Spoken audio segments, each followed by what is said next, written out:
Halo Skot Poltek Bank Surabaya dimanapun kalian berada. Kembali lagi bersama saya Desa Dian Dwi Lestari dalam Poltek Bank Air, podcast Poltek Bank Surabaya.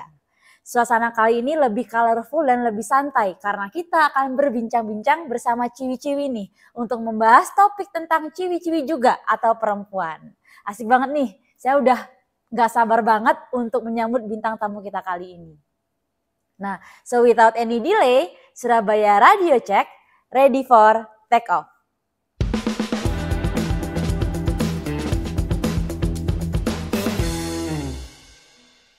Berbicara tentang perempuan atau speak about women, perempuan pernah ada pada masa terendahnya, di mana mereka tidak diperkenankan untuk mengenyam pendidikan, bahkan untuk bermimpi besar.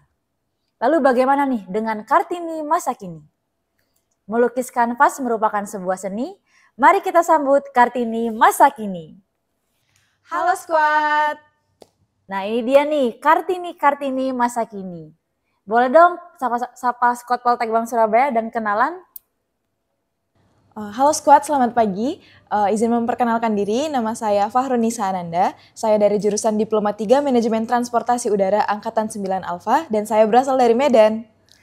Halo Squad, izinkan saya memperkenalkan diri. Nama saya Komang Tiara Wulandari, asal saya dari Bali dan saya berasal dari course yang sama dengan Farunisa, yaitu Diploma 3 Manajemen Transportasi Udara Angkatan 9 Alfa. Oke, sebelum kita masuk nih ke gibahan kita kali ini atau girls talk kita hari ini, aku pengen tahu dong kegiatan kalian selama ada di kampus hari ini ngapain aja sih? Mungkin kalau hari ini tuh kan kebetulan hari libur ya Kak, jadi kita memilih untuk konsinyir karena kita dapat reward weekend untuk minggu ini. Jadi mungkin dari tadi pagi kita cuman olahraga pagi, terus juga prepare untuk ke podcast. Terhormat banget ya saya mereka sampai merelakan weekend mereka untuk hadir di podcast kita kali ini. Hebat banget nih. Nah sekarang kita akan ngobrol tentang perempuan, ngobrol tentang kita nih, diri kita masing-masing. Menurut kalian perempuan itu apa sih definisinya? Kalau dari saya sendiri, menurut saya perempuan itu manusia yang udah pasti bakal dapet posisi yang istimewa nih. Kenapa? Karena gak ada perempuan yang gak berpengaruh besar kepada orang-orang di sekitarnya. Kita tuh pasti dilahirkan menjadi seorang perempuan sesimpel kita diberikan tanggung jawab sama Tuhan buat melahirkan generasi penerusnya. Itu kan pasti kita mean for something big. Jadi saya rasa untuk mendapatkan kesetaraan dan juga keseimbangan di sosial itu harusnya sudah sesuatu yang pantas buat kita dapatkan. Itu sih bagi saya. Kalau menurut Pak Harun nih, gimana? Kalau menurut saya tuh perempuan sendiri bukan hanya sekedar sebuah gender ya Kak. Karena selama ini perempuan ini distereotipkan sebagai sebuah gender yang lemah. Tapi pada nyatanya perempuan itu adalah seseorang yang kuat. Buktinya dia bisa mengelola emosionalnya yang sangat kompleks sehingga bisa fight untuk dirinya sendiri, fight untuk sekitarnya gitu Kak. Keren-keren banget nih jawabannya. Kagum deh.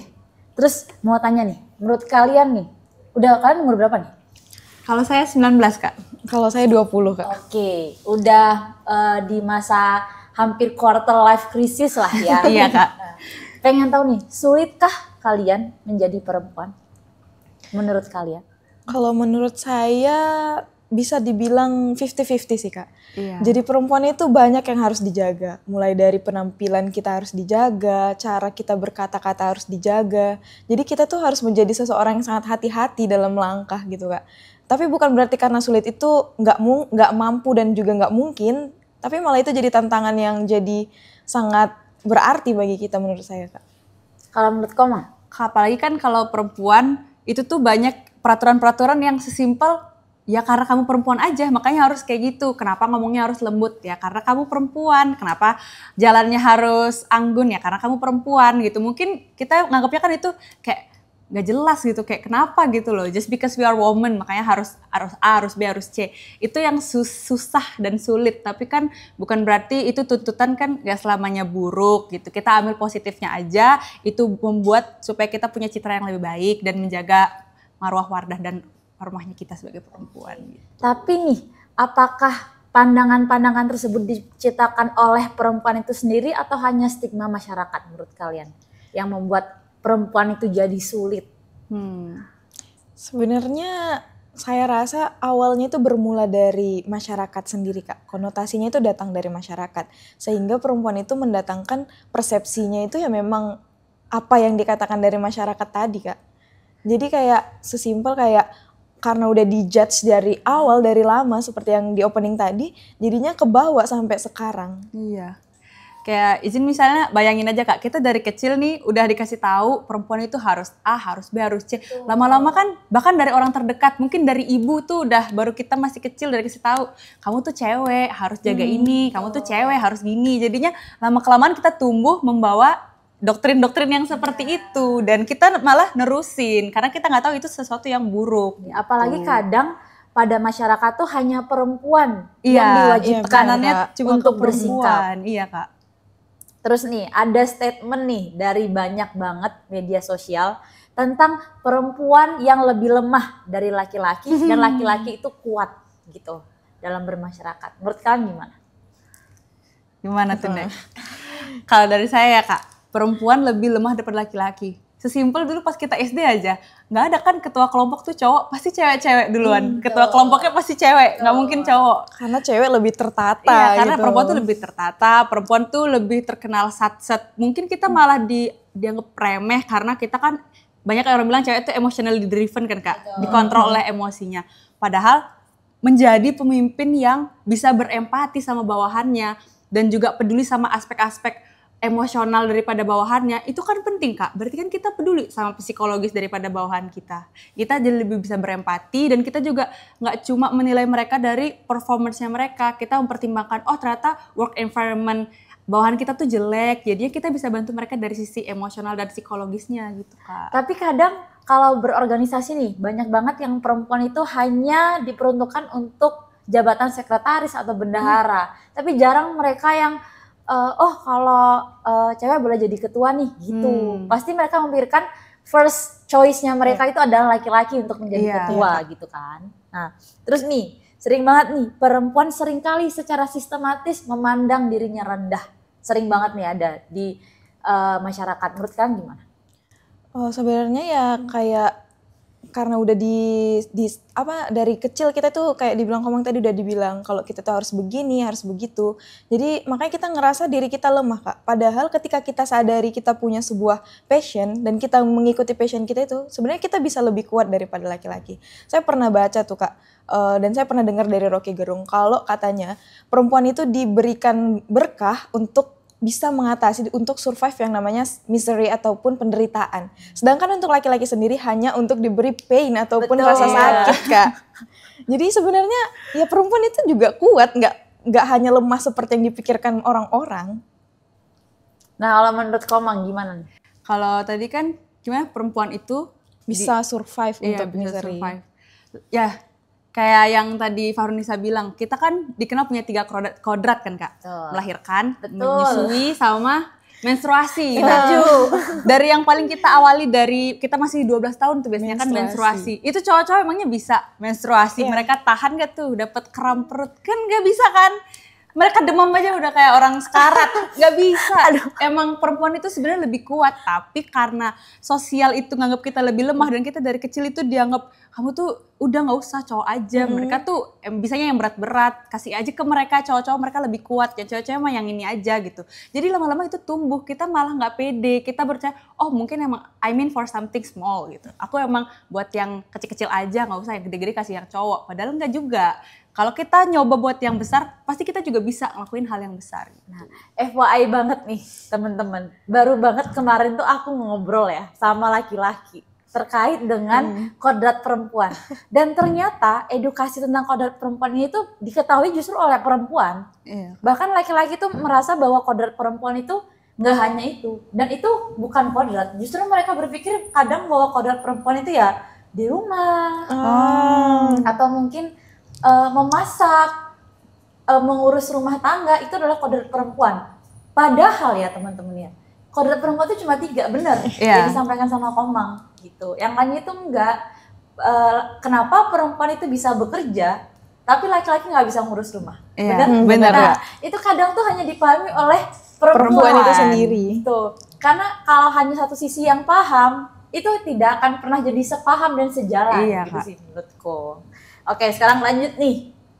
Dari pandangan kalian ya yang aku lihat itu pola pikirnya bagus banget. Siapa sih yang melatar belakangi pola pikir tersebut? Siapa sih sosok wanita hebat yang bisa bikin kalian jadi wanita hebat seperti ini? Kayaknya satu suara nggak jawab sih? 1, 2, 3. Mama. Oke, gimana tuh mamanya? Aku pengen tahu dong gimana sosok mama kalian, terus bagaimana sosok mama ini bisa mendidik perempuan-perempuan seperti kalian, Kartini-Kartini masa kini yang sekarang ngobrol sama saya, pengen tahu deh. Gimana sih sosok mama kalian? Gak mungkin sama dong mamanya. Iya, beda. Jawabnya sekarang beda. Beda mama. Oke. Kamu atau Farhan dulu? Boleh Farhan dulu. Perempuan yang saya sebut mama ini ya Kak, itu orang yang sangat luar biasa bagi saya. Apalagi Medan. Iya benar. Strong woman yang sangat dikenal sebagai orang yang suka merepet gitu ya Kak. Tapi dengan repetan itu saya bisa jadi yang seperti saat ini gitu. Mungkin mama saya bukan seorang pekerja, tapi dia pengen anaknya bekerja. Mama saya cuman lulusan SMA, tapi pengen saya punya pendidikan yang jauh lebih tinggi daripada mama saya. Dan sangat mensupport saya untuk itu. Jadi pandangan-pandangan saya yang sekarang ini adalah hasil dari didikan mama saya, karena mama saya nggak pengen anaknya perempuan malah tertinggal dari anak-anak lain yang apalagi cuman karena gendernya aja Kak. Nah, contoh merepet kecil yang bikin perubahan besar untuk Fahrun tuh apa sih? Sampai sekarang yang paling Fahrun ingat dari sosok mama. Bangun pagi Kak. Jadi saya dulu tuh susah bangun pagi Kak. Jadi pasti harus direpetin dulu sama mama saya baru saya bangun pagi. Tapi ternyata dari repetan mama saya itu saya jadi terbiasa. Dan sekolah di sini kan kita wajib bangun pagi-pagi ya Kak. Harus sholat subuh, harus apel kelengkapan pagi. Jadi saya udah terbiasa untuk bangun pagi tadi. Di saat mungkin teman-teman saya yang baru masuk asrama, baru ngerasa kayak berat banget bangun pagi gitu. Saya malah jadi kayak terbiasa. Oh ternyata ini tujuan mama saya gitu Kak. Oke, untuk Komang nih. Kalau saya, kenapa mama itu jadi sosok yang besar buat personality saya dan gimana saya bisa tumbuh jadi kayak gini tuh salah satu faktornya karena mama.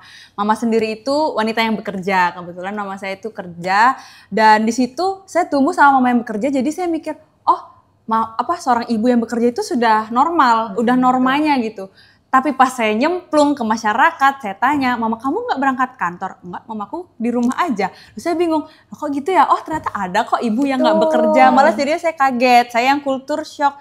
Jadi saya ketika saya udah dibesarkan dengan nilai-nilai yang kayak, kamu tuh perempuan deh, dunia tuh jahat loh sama cewek yang menggantung sama suaminya aja tuh jahat.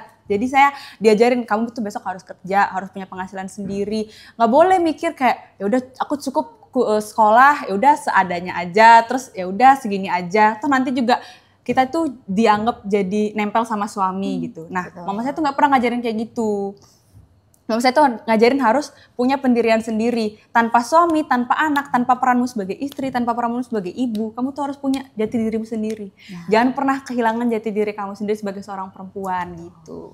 Nah, jadi teman-teman, aku setuju banget nih sama mereka berdua. Jadi bukan tentang permasalahan ibu itu bekerja atau enggak. Mau dia bekerja sebagai ibu rumah tangga, dia tetap bisa kok melahirkan dan juga mendidik anak sampai sukses juga bisa. Tapi bukan berarti ibu yang sukses dalam karir nggak bisa ngedidik anak gitu. Jadi itu bukan tentang profesi si ibu itu apa, tapi tentang bagaimana perempuan itu tetap menemukan jati diri mereka. Benar Kak. Walaupun mereka bekerja, walaupun mereka di rumah tangga, mereka tetap bisa menemukan jati diri mereka sendiri. Dan mereka tidak kehilangan itu ketika mereka berprofesi sebagai ibu. Siap. Itu sih yang betul. Yang harus dipahami oleh perempuan-perempuan sekarang. Benar kan ya. Benar. Terus nih, aku pengen tahu, kalian itu cita-citanya itu pengen jadi apa sih? Sebenarnya nih Kak. Iya, sebenarnya dalam hati gitu. Sebagai perempuan tanpa dorongan dari masyarakat manapun, dorongan dari orang tua, dari dalam hati deh, mau jadi apa sih? Coba dulu Cita-citanya. Aku dulu ya. Jadi dulu itu karena ngelihat mama pagi-pagi itu dandan, pakai baju bagus, terus berangkat ngantor. Saya juga jadi pengen kayak gitu Kak, kayak pagi-pagi catokan, terus dandan-dandan, pakai baju bagus, pakai high heels ke kantor. Itu keren aja. Jadi dulu saya pengen buat jadi mahasiswi karena saya suka bebas, suka eksplor hal baru. Saya pengen jadi mahasiswi, waktu itu saya kebetulan pengennya tuh sukanya ekonomi bisnis, saya masuk akuntansi, pengen banget udah ngebayangin, besok masuk akuntansi, bawa tote bag tenteng-tenteng gitu, kayaknya lucu ya gitu, masuk organisasi, masuk BEM, jadi volunteer gitu, seru kayaknya. Tapi ternyata sama orang tua diarahin buat masuk kedinasan, itu kan 180 derajat banget kan Kak. Tapi ternyata setelah masuk sini dan survive, saya rasa memang itu harus dikorbankan tuh, mimpi menjadi mahasiswi badai itu harus dikorbankan. Tapi sekarang rambutnya pendek ya. Iya, malah rambutnya pendek, gak ada yang bisa dicatok. Tapi itu bukan sesuatu yang buruk ternyata, nggak selamanya kan. Ada kan orang bilang satu pintu ditutup, pintu lain terbuka. Betul. Gitu. Jadi memang kalau ada yang dikorbankan, pasti kita juga bisa ambil hikmah baik. Oh ternyata Tuhan tuh menyiapkan yang lebih baik. Ini nggak selamanya buruk kok kalau nggak tercapai. Jadi saya malah bisa explore hal baru juga kan masuk sini. Nggak sesuai bayangan saya memang, tapi ternyata saya survive. Itu bikin saya tenang sih, kayak oh ternyata aku bisa kok di yang nggak saya awalnya inginkan, tapi ternyata it still work for me gitu. Kalau untuk Fahrun nih? Kalau saya sendiri tuh dulu punya dari kecil tuh satu cita-cita yang pengen banget saya capai Kak. Apa tuh? Saya dulu tuh pengen banget jadi Kowat. TNI AD. Mirip lah ya, mirip. Tapi memang orang tua saya kurang setuju untuk itu. Walaupun ayah saya berasal dari instansi itu. Tapi mama saya kemarin itu kurang setuju untuk saya nerusin cita-cita saya. Pada saat itu mungkin saya sedih Kak, kayak merasa kenapa saya nggak dikasih untuk jadi itu. Tapi ternyata mama saya tuh punya alasan lain. Mungkin karena sayang sama anaknya tadi dan punya pemikiran yang lebih kayak konkret lah iya, lebih konkret Kak. Dan saya ngerasa kayak ya udah kalau mama saya nggak ridho, siapa yang doain saya untuk lulus jadi itu. Maka dari itu saya cari jalan lain dan ternyata memang takdir dari Tuhan itu kasih jalan lain, ya saya ada di sini saat ini menempuh pendidikan di Politeknik Penerbangan Surabaya dan membuat orang tua saya seneng sekarang untuk jadi taruni di sini. Jadi walaupun mereka pernah punya mimpi yang berbeda dari apa yang sekarang mereka jalani, tapi mereka tetap menemukan arti dari mimpi baru mereka. Nah, terus nih pengen tahu deh aku, mereka tuh kan pakai aksesoris ya teman-teman ya, biru-biru nih. Pengen tahu dong, lagi pakai biru-biru nih apa sih? Kalau tali biru ini salah satu jabatan yang ada di resimen Kak, Resimen Korps Taruna di Politeknik Penerbangan Surabaya. Kalau saya sendiri menjabat sebagai kepala seksi kerjasama.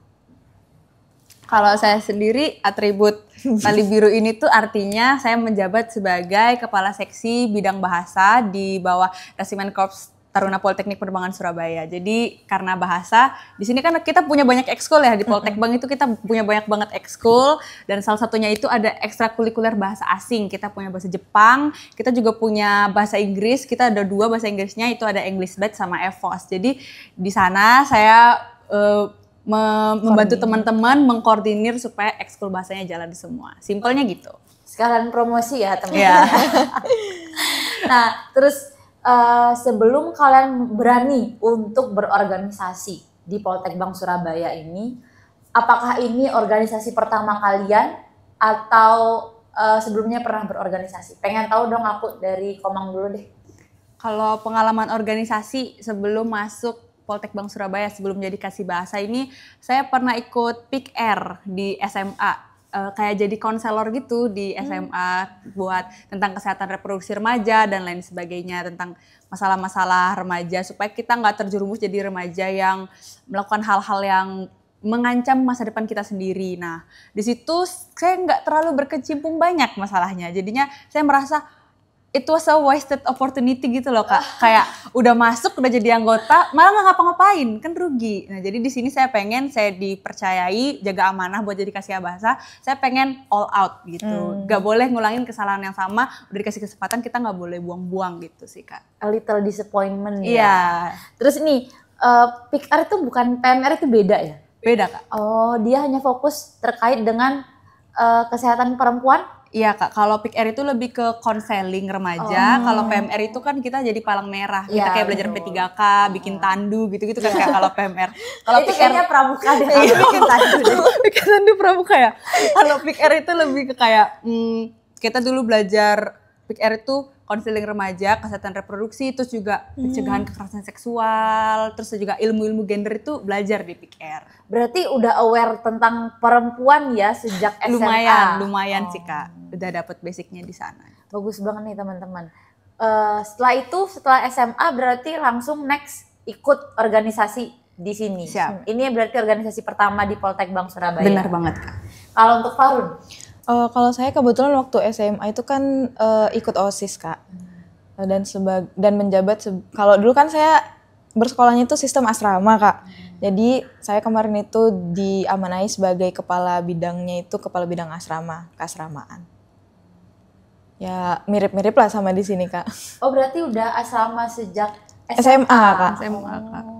Berarti lebih keren ya karena sudah bertemu dengan bersosialisasi dengan orang itu dari SMA. Iya sih Kak, kayak hidup bersama teman-teman itu udah dari SMA. Betul, karena kan beda ya kalau misalnya masa remaja itu diisi dengan lingkungan asrama dan lingkungan SMA yang biasa biasa. Berarti udah sering menangani konflik-konflik asrama dari SMA nih. Kebetulan jadi ketua asramanya juga kan Kak, kayak ngatur-ngatur tentang teman-teman permasalahan atau ada pelanggaran-pelanggaran itu kan kita yang koordinasi ya Kak. Ke pihak keasramaannya juga kayak tentang ke ruang makannya juga gimana ya kita koordinasi juga gitu. Jadi sebagai wadah untuk menampung keluh kesah adik-adik juga kemarin itu gitu Kak. Berarti sudah banyak ya mengenal karakter-karakter perempuan dari SMA sampai sekarang ya. Berat kayaknya Kak. Ya, Kira-kira bosen gak sih kalau ketemu sama perempuan terus?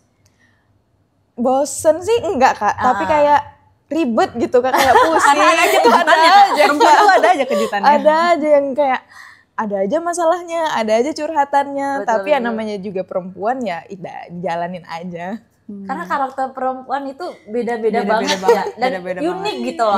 Tiap perempuan tuh punya ciri khasnya sendiri dan permasalahannya sendiri gitu. Makanya kayaknya rada kaget gitu loh aku. Dari SMA nih ketemu sama perempuan terus tidur sama perempuan gitu. Dulu sebarak berapa orang? Dulu berempat Kak. Oh, kalau tingkat 1 angkatan kan masih satu lorong satu gitu barang, Kak. ya bener kan sama ramai-ramai. banyak perempuan gitu kan, karakternya beda-beda. Ada yang jam 10 tidur, ada yang enggak, masih nyetrika. Iya Kak. Gitu kan. Sesimpel ada yang mau tidur lampunya dimatiin, Ada yang nggak dimatiin. Itu dia bikin berantem Kak. Udahlah. Belum lagi perengat-perengutnya. Iya, perengut gantian pakai setrika aja. Jadi konflik Kak kalau kita Bener, itu. woman with their problems. Iya, betul. Nah, terus pengen tahu nih aku. Menurut kalian pentingkah perempuan itu berorganisasi? Penting. Penting. Yang pasti jawabannya penting Kak. Kalau alasannya mungkin beda ya saya sama Fahrun. Kenapa tuh?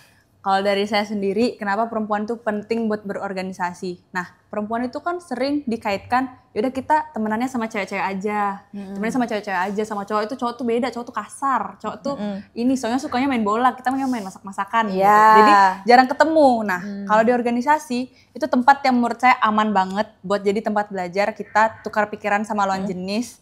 Di situ kita juga bisa tukar pikiran sama yang di atas kita, sama yang di bawah kita. Kadang kan perempuan takutnya sensitif ya Kak, kalau ngomong sama kakak cewek yang atasnya senior ceweknya gitu. Tapi di organisasi itu kita kan masuk udah tahu, oh kita harus ngehargain senior kita, junior kita. Jadi kita di sana tuh jadi tempat belajar yang aman banget buat belajar koordinasi antara yang lebih tua sama kita, yang di bawah kita, sama terutama kolaborasi sama lawan jenis gitu Kak. Belajar. Karena kan cowok sama cewek beda banget kan Kak cara pikirnya. Betul. Jadi di sana cara belajarnya. Kalau Farun? Kalau saya mungkin lebih ke kayak mengontrol diri sendiri Kak. Ya seperti yang dibilang Komang tadi tuh, perempuan itu kan dikendarai oleh perasaannya. Betul. Nah di organisasi sendiri kita harus laki logikanya bener, yang banyak Kak. ya. Kayak Kalau gitu. perempuan Iya. Sedangkan kan kalau di organisasi itu nggak cuma perempuan aja, ada laki-laki juga. betul. Jadi kita harus profesional sama yang namanya tanggung jawab kita juga. Jadi kita tuh harus belajar gimana ngendaliin mood kita, yang mood swing lah, yang kadang-kadang bad mood harus gimana. Tapi kita harus tetap profesional untuk ngerjain apa yang harus kita kerjain. Jadi di situ kita belajar untuk bertanggung bertanggung jawab kepada orang lain dan juga mengatur diri kita sendiri, Kak. Sebelum mengatur orang lain, ya mengatur diri kita sendiri dulu. Nah, terus aku pengen tahu nih, apakah menurut kalian bergabung dengan organisasi atau ikut suatu organisasi itu relate dengan mengejar mimpi? Menurut kalian nih, relate nggak kira-kira? Organisasi mimpi. Betul. Kalau menurut saya sih relate, Kak. Karena kalau kita mengejar mimpi kita sendiri, itu kan pasti susah ya, Kak. Kalau sendiri aja, belajar sendiri, usaha sendiri, ngambis sendiri, kan susah ya. Tapi ketika kita berorganisasi, kita pasti akan dikumpulin sama komunitas orang-orang yang berpikiran sama. Betul. Apa ya bahasanya tuh, same feather flocks together gitu. Kalau sayapnya sama tuh kita bakal terbang bareng-bareng. Jadi kita harus kumpul di komunitas yang juga apresiasi kita, yang nggak bakal ngejudge kalau kita mau maju. Dengan kayak gitu kita bakal lebih gampang buat raih mimpinya kita. Dengan kita kumpul sama orang-orang yang juga punya paling nggak mimpi yang sama. Mungkin mimpinya nggak plek-ketiplek sama, tapi intinya kan sama-sama pengen maju. Betul. Kak. Kalau satunya ngajak kita buat mundur, satunya mentalnya kepiting. Aku jelek, lu jelek. Iya. nggak bisa maju. Makanya gitu, Kak. Wajib berkomunitas, wajib berorganisasi kalau mau ngeraih mimpi itu bagi saya. Kalau menurut Pak Run? Penting, Kak, karena dari organisasi itu kita juga bisa mengembangkan diri kita sendiri, Kak. Nah, selagi kita mengejar mimpi kita itu, kita juga harus ngembangin apa yang ada potensi dalam diri kita itu, Kak. Jadi kita nggak cuma terfokus sama mimpi kita aja, tapi kita harus menggali dulu dari dalam diri kita nih apa sih yang mau dikembangin juga. Jadi saat kita mendapatkan mimpi kita itu, sayap kita itu udah rekah gitu. Bener. Nah, sama nih, kembali lagi kayak omongan kalian tadi ya. Karena kita itu sebagai perempuan harus punya nggak hanya plan A. Iya. Harus punya plan B dan plan C gitu. Jadi ketika misal nih ternyata jalan yang kita tempuh tidak sesuai dengan mimpi kita tadi, kayak Pamang pengen jadi apa gitu ya. Nah, terus sekarang ternyata ada di sini sekarang ngobrol sama aku nih gitu. Nah, itu termasuk merupakan plan B yang mana kita kan tidak bisa atur ya. Suatu saat kita akan ditemukan pada jalan yang kita harus pilih A atau B gitu. Dan itu organisasi itu bisa jadi salah satu bekal kita untuk ketika jalan-jalan yang berbeda, kita tuh nggak kosong. Itu sih.